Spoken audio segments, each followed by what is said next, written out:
All right, welcome back. We're going to do one more alternative base problem, which is about carbon dating. Carbon dating is a bit problematic. It, for a long time, was widely used. Here's the assumption: you absorb carbon, and you breathe, you eat, you drink water, you do all these things, and you absorb carbon.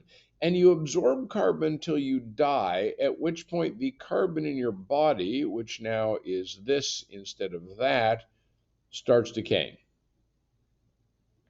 Since you are not getting any more carbon in, they could look at the equilibrium values of the carbon and say, aha, we can date somewhat approximately how long you've been dead.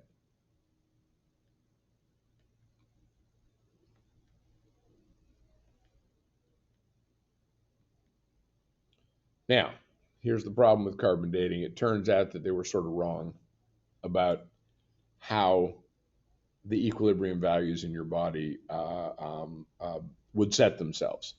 So you got to be a little bit careful. When I was in school, it was this is great, this is carbon dating, this is the thing, this is what we do. Now it's sort of a little bit more, well, we could look at it as, but if it seems way off, then there's a possibility it is way off.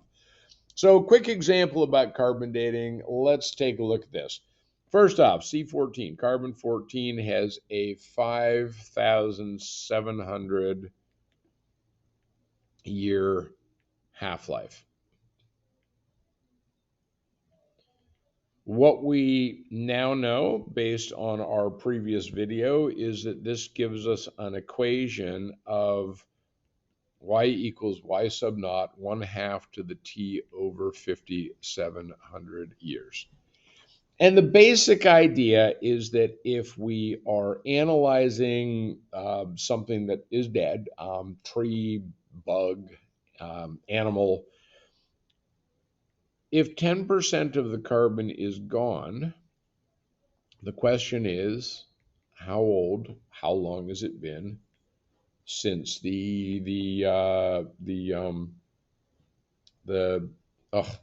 boy, I just lost my complete train of thought there, since the thing died.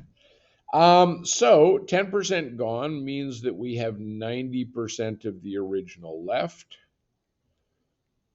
1/2 to the t over 5,700.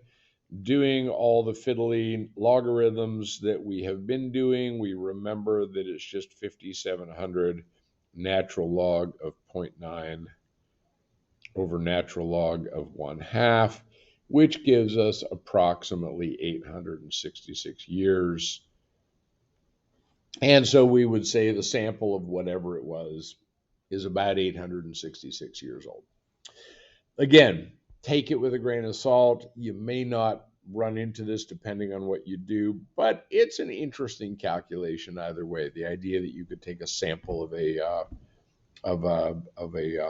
bug or a tree and be able to tell roughly how old it is. So I'll give you a quick exercise 25 in the book if you're one of my students. Um, and we'll be back with Newton's law of cooling. Thanks for watching.